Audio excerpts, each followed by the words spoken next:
우리 살면서 적자생존이라는 그 단어 자체는 많이 들어봤을 겁니다. 이 적자생존이라는 용어가 is well known, 너무 잘 알려져 있어서 몇몇 독자들은 놀라게 될 수도 있어. 다윈이 실제로 그 적자생존, survival of fitness라는 적자생존이라는 용어를 다윈이 쓴 적이 없다는 걸 알게 된다면 독자들은 놀랄 수도 있어. 한마디로 다윈 그 자신은 적자생존이라는 용어를 쓴 적이 없다라고 얘기하고 있네요. 이 용어는 코인, 신조어를 만들다 이런 뜻이란 거는 수차례 말씀을 드렸던 것 같습니다. 이 적자생존이라는 용어는 영국의 철학자인 허버트 스펜서에 의해서 만들어진 거야. 근데 그 허버트 스펜서는 어떤 사람이냐면 진화라는 용어를 처음으로 사용한 사람이기도 해. 문과 학생들은 너무 잘 알겠지만 사회진화론의 대표적인 인물이라고, 그 사회진화론을 주장한 대표적인 인물이라고 알려져 있는 사람이 바로 허버트 스펜서죠. 뭐 하는 과정에서 이런 용어를 만들었냐? 다윈의 아이디어를 어떤 주제에다가 적용하는 과정에서 이런 적자생존이란 용어가 만들어졌느냐? 다윈 자신은 다룬 적이 없는 주제를 이 허버트 스펜서가 그런 주제에다가 다윈의 아이디어를 적용하면서 이 적자생존이라는 용어가 탄생했대요. 그래서 이 적자생존이라는 개념은 많은 영향력을 갖고 있어. 하지만 다윈의 용어는 아니겠지. 그래서 적자생존이라는 용어의 최초 사용자로서 스펜서를 언급하고 있습니다. 첫 번째로 그런 적자생존이라는 용어는 생존을 위한 투쟁을, 그쵸? 생존을 위한 투쟁으로서 경쟁을 자연스러운 것으로 만들어.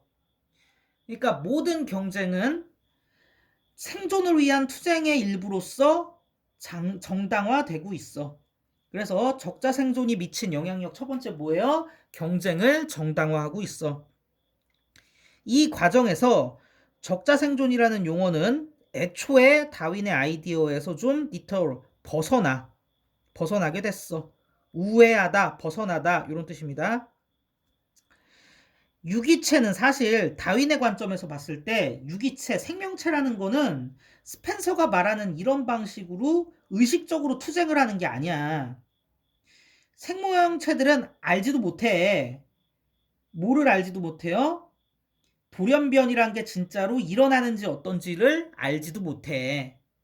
그리고 당연히 돌연변이라는 것은 한 번에 되는 게 아니니까 그 종에서 퍼지기 위해서는 수천 년을 요구하는 그런 거거든. 그럼 사람들 그 종 내의 그 개체들이 이런 걸 알 수가 없겠지. 그쵸? 단지 이런 생명체들은 사실 그냥 태어났다가 살다가 죽을 뿐이고 그 유전자 속에 있는 모든 거를 후대에다 전달할 뿐이야. 허버트 스펜서가 얘기하는 것처럼 모든 사회적인 경쟁조차 적자생존이라고 말할 수는 없는 거야. 다윈의 생각과는 좀 다른 거야. 차라리 이런 식의 스펜서식의 경쟁이란 아이디어는 급증하는 산업화와 계급 분화에서부터 탄생한 것이고 그런 것들과 더 많은 관련이 있어. 그리고 이런 급증하는 산업화와 계급 분할은 영국에서 일어난 그런 것인데요. 사실 이런 것들과 스펜서의 아이디어가 훨씬 관련이 있는 거야. 그게 다윈의 자연선택이라는 아이디어와 관련을 맺기보다는, 그러니까 하버트 스펜서가 다윈한테서 빌려왔다고 얘기하는 적자생존이라는 아이디어가 당대 영국 자본주의와 훨씬 더 많은 관련을 갖는 것이지 다윈 그 자신의 아이디어와 직접적인 연관이 있진 않은 것 같아요. 그래서 자본주의 사회에 더 적절한 적자생존이라는 용어에 대해서 언급을 하고 있습니다. 이 내용이 좀 어려우니까 나중에라도 저한테 다시 물어보셨으면 좋겠어요. 두 번째 관련된 영향력이 뭐가 있었냐면 학살이라던가 식민지를 정당화하는 게 이 적자생존의 결과물이야. 그리고 경우에 따라선 유럽에 있는 가난한 사람들에 대한 사회복지에 대한 필요성을 약화시키는 게 결과물이야. 즉 학살과 복지 축소의 정당화로서 적자 생존이 이루어졌어. 쟤네들은 적자가 아니야. 쟤네들은 경쟁에서 살아남지 못했어. 그러니까 학살해도 돼. 쟤네한테 복지해줄 필요 없어. 이런 식으로 이용이 됐나 봐요. 악용됐다고 보는 게 맞겠지. 중간권 예시라서 큰 의미 없는데 아프리카를 분할하려는 서두르는 그런 움직임이 급증했대. 1884년의 베를린 회의에서. 그리고 그 1884년의 그 시기엔 유럽의 열강들이 테이블에 둘러앉아가지고 자기네들의 그 식민지 영토 소유의 한계를 정하기 위해서 지도에다가 선을 쫙쫙쫙쫙 긋던 그런 시기야. 그리고 재밌게도 인디언들을 몰아낸 미국 서부의 길들이기 과정도 같은 시기에 일어났어. 그러니까 스펜서의 사회진화론, 적자 생존을 강조하는 이런 영향력들이, 이런 주장이 큰 영향력을 미쳐서 이런 식으로 여기저기서 그런 결과물들이 나타났어.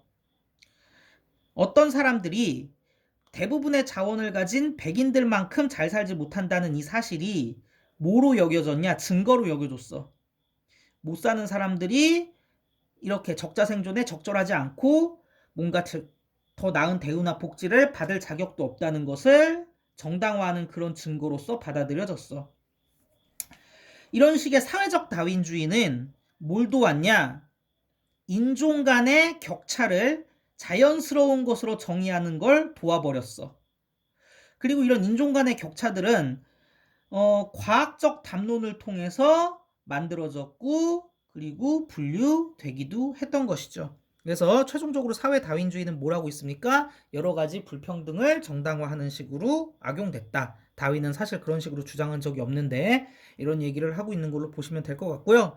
장문 독해기도 하고 이게 좀 배경 지식이 필요하단 말이에요. 그래서 영상을 보고 좀 납득이 안 가시는 분들은 이것도 뭐 봐야 뭐 질문을 하는 거겠지만 납득이 안 가는 부분이 있는 분들은 꼭 저한테 다시 좀 추가적으로 질문을 해주셨으면 좋겠습니다.